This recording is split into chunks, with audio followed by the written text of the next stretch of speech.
Shri J R Padmakumar, ഇവിടെ V S S സിയിൽ ഈ പറയുന്ന കഴിഞ്ഞ കുറേയധികം ദിവസങ്ങളായി ഈ ഫോറൻസിക് പരിശോധന നടക്കുകയാണ്. അതിന് റിസൾട്ട് കിട്ടുകയോ ഇല്ലയോ എന്നാലും നമുക്കറിയില്ല. എസ് ഐ ടി നമ്മളോട് പറഞ്ഞിട്ടില്ല. അത് കോടതിയിൽ വെക്കുന്നതാണ്. എസ് ഐ ടി പറയേണ്ട കാര്യമില്ല.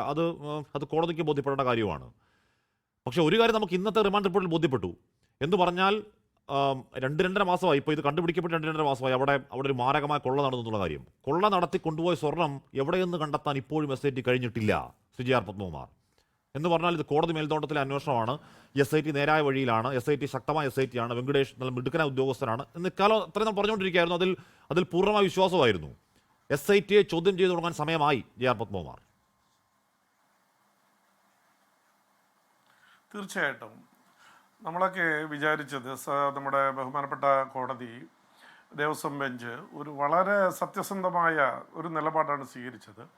ആ ഉദ്യോഗസ്ഥന്മാരെ അവരുടെ വിശ്വാസത്തിലെടുത്തുകൊണ്ട് അവർ തന്നെയാണ് ഹാൻഡ് പിക്ക് എന്ന് വേണമെങ്കിൽ പറയാം. അവർ തന്നെ 2 ആളുകളെ സെലക്ട് ചെയ്തിട്ട് നിങ്ങൾ ആ സെലക്ട് ചെയ്ത ഉദ്യോഗസ്ഥന്മാരെ വിശ്വാസത്തിലെടുത്തുകൊണ്ട് കോടതി അന്ന് പറഞ്ഞൊരു കാര്യമുണ്ട്.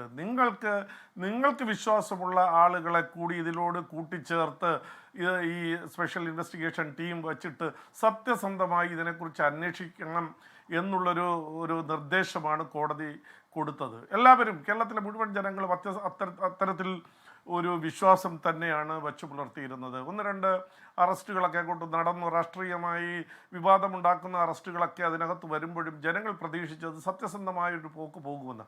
പക്ഷേ ജനങ്ങൾക്ക് സംശയം ഉണ്ടായത് എപ്പോഴത്തൊട്ടാ? സംശയം ഉണ്ടായത് കഴിഞ്ഞ ദിവസം സിംഗിൾ ബെഞ്ച് ബെയിൽ ആപ്ലിക്കേഷൻ 3 പേരുടെ ഉദ്യോഗസ്ഥന്മാരുടെ ഒരു നേരത്തെ ദേവസ്വം ബോർഡ് പ്രസിഡൻ്റായിരുന്ന ഒരാളുടെ ജാമ്യാപേക്ഷയുമായി വന്നപ്പോൾ സമയത്താണ് ഹൈക്കോടതി ആ റിപ്പോർട്ട് പഠിച്ചതിന് ശേഷം മാത്രമല്ല ആ ആളുകൾ ആ ബെയിൽ ആപ്ലിക്കേഷനിൽ ഉന്നയിച്ച ആ വാദങ്ങൾ കൂടി പരിഗണിച്ച് അദ്ദേഹം ഈ റിപ്പോർട്ട് പരിശോധിച്ചു. അത് ഓർഡർ വന്നപ്പോഴാണ് സത്യത്തിൽ കേരളത്തിലെ ജനങ്ങൾ ഞെട്ടിയത്. ഇപ്പോൾ ഇദ്ദേഹം പറഞ്ഞല്ലോ, 2 പേരെ അറസ്റ്റ് ചെയ്ത് കഴിഞ്ഞപ്പോൾ എല്ലാ പ്രശ്നങ്ങളും പരിഹാരമായി എന്ന് ഗോവൻ പറഞ്ഞല്ലോ, പി കെ ഗോവൻ പറഞ്ഞല്ലോ. പക്ഷേ അത് സി പി എം നിലപാടല്ല, തള്ളുകയായിരുന്നു പി കെ ഗോവൻ പരോക്ഷമായി. അല്ല, അങ്ങനെ പറഞ്ഞത് 2 പേരെ അറസ്റ്റ് ചെയ്ത് കഴിഞ്ഞു. ഇപ്പോൾ വാങ്ങിയ ആളിനെയും കൊടുത്ത ആളിനെയും അറസ്റ്റ് ചെയ്ത് കഴിഞ്ഞതോടുകൂടി ഇനിയിപ്പോൾ എല്ലാ നേരത്തെ വന്നിട്ടുള്ള ആരോപണങ്ങളും സംശയങ്ങളും ഒക്കെ തിരിഞ്ഞു കുത്താൻ പോകുന്നു എന്ന് അദ്ദേഹം പറഞ്ഞതായിട്ടാണ് ഞാൻ കേട്ടത്, എനിക്ക് മനസ്സിലായത്. അപ്പോൾ അതിൽ വേറെ ഒന്നും വേണ്ട. ഇപ്പോൾ ദേവസ്വം ബോർഡ് എന്ന് പറയുമ്പോൾ ബോർഡിനെ സംബന്ധിച്ചിടത്തോളം 3 മെമ്പർമാരാണ് ഉള്ളത്. ആ 3 മെമ്പർമാർക്കും അവരുടെ സൂപ്പർവൈസറി പവറുണ്ട്, ഫിനാൻഷ്യൽ പവറുണ്ട്, അഡ്മിനിസ്ട്രേറ്റീവ് പവറുണ്ട്. ഇതിൽ ആർക്കും ഒരു പ്രത്യേക പ്രിവിലേജ് ഒന്നുമില്ല. ആ ഒരു തീരുമാനമെടുക്കുമ്പോൾ ആർക്ക് വേണമെങ്കിലും അതിൽ അസെൻറ്റ് പറയാം, ഡിസെൻറ്റ് പറയാം, യാതൊരു തടസ്സവുമില്ല. അപ്പോൾ എല്ലാവരും ഒറ്റക്കെട്ടായി എടുത്ത തീരുമാനത്തിൽ ഒരാളെ മാത്രം അറസ്റ്റ് ചെയ്തതിന് ശേഷം ബാക്കി കാര്യങ്ങൾ എങ്ങോട്ടാണ് പോകുന്നത് എന്നുള്ള കാര്യം ഈ കഴിഞ്ഞ ദിവസത്തെ ബെയിൽ ഓർഡറിൽ വളരെ വ്യക്തമായിട്ട് ജഡ്ജ് പറഞ്ഞിട്ടുണ്ട്. ജഡ്ജി അവസാനം പറഞ്ഞിട്ടുള്ള ഒരു കാര്യമുണ്ട്. അത് ആ ബെയിൽ ആപ്ലിക്കേഷൻ കൺക്ലൂഡ് ചെയ്യുമ്പോൾ പറഞ്ഞിട്ടുള്ള ഒരു കാര്യം എന്ന് പറഞ്ഞാൽ, ഒരു കുറ്റവാളിയെ വേർതിരിവ് പാടില്ല, ഡിസ്ക്രിമിനേഷൻ പാടില്ല, പ്രതികളെ വേർതിരിക്കരുത്, സത്യസന്ധമായിട്ട് എല്ലാ പ്രതികൾക്കെതിരായും നടപടി സ്വീകരിക്കണം.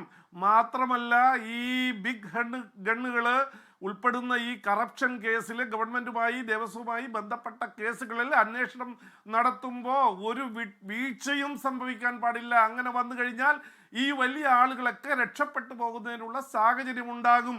അങ്ങനെ ഉണ്ടാകരുത് എന്ന് പറഞ്ഞൊരു നിർദ്ദേശം, വളരെ കർക്കശമായൊരു നിലപാട് എടുത്തുകൊണ്ടാണ് ബെയിൽ ആപ്ലിക്കേഷൻ റിജക്റ്റ് ചെയ്തിട്ടുള്ളത്. അപ്പോൾ ആ ഓർഡർ തന്നെ വളരെ വ്യക്തമായിട്ട് പറയുന്നുണ്ട്, ഡിസംബർ 5-ന് ശേഷം അന്വേഷണം നിലച്ച മട്ടാണ് എന്നുള്ള ഹൈക്കോടതി പറയുമ്പോൾ നിങ്ങൾ ആലോചിച്ച് നോക്കണം. വേറൊരു ബെഞ്ച് എടുത്ത സത്യസന്ധമായി ഏൽപ്പിച്ചിട്ടുള്ള ഒരു സ്പെഷ്യൽ ഇൻവെസ്റ്റിഗേഷൻ ടീമിനെ ഏൽപ്പിച്ചിട്ടുള്ള ആ തീരുമാനത്തിന് കോടതിയുടെ വിശ്വാസത്തെ കളങ്കപ്പെടുത്തുന്ന രീതിയിലുള്ള അന്വേഷണമാണ് മുന്നോട്ട് പോയിട്ടുള്ളത്. അങ്ങനെ പോയിട്ടുണ്ടെങ്കിൽ ആരാണ് ആ അന്വേഷണത്തെ വഴിതെറ്റിക്കാൻ, അല്ലെങ്കിൽ സ്പെഷ്യൽ ഇൻവെസ്റ്റിഗേഷൻ ടീമിനെ വഴിതെറ്റിക്കുന്നതിന് വേണ്ടിയിട്ട്, അല്ലെങ്കിൽ അവൻ്റെ പ്രവർത്തനത്തെ ആദ്യത്തെ ഒരു ആവേശം, നമ്മൾ ഏണിപ്പാമ്പും കളിക്കുന്ന പോലെ ആദ്യത്തെ ഒരു ആവേശം ഏണി കയറിപ്പോയി, പിന്നെ അടുത്ത് പാമ്പ് വിഴുങ്ങി താഴെ അറ്റത്തേക്ക് വന്നു എന്ന് പറഞ്ഞാൽ സംശയമുണ്ട്. ആ സംശയം കുറ്റവാളികളെ രക്ഷപ്പെടുത്തുന്നത് ചില ആളുകളെ രക്ഷപ്പെടുത്തുന്നതിന് വേണ്ടി ഓക്കെ ജെറിഞ്ഞാത്ത ഇതിന്റെ പാമ്പ് അന്വേഷണം വിഴുങ്ങി താഴേക്ക് വന്നിട്ടില്ല. കൊണ്ട് പാമ്പ് വിഴുങ്ങുന്നുണ്ടോ എന്നൊരു സംശയം കോടതി പറഞ്ഞു, അത് ശരിയാണ്. ലോകത്തെവിടെയായാലും ഏത് സമയത്തും 24 വാർത്തകളും ഓഗ്മെന്റഡ് റിയാലിറ്റി പാക്കേജുകളും എക്സ്പ്ലെയിനറുകളും വിശദമായി കാണാൻ ഞങ്ങളുടെ യൂട്യൂബ് ചാനൽ നിങ്ങൾക്ക് സബ്സ്ക്രൈബ് ചെയ്യാം.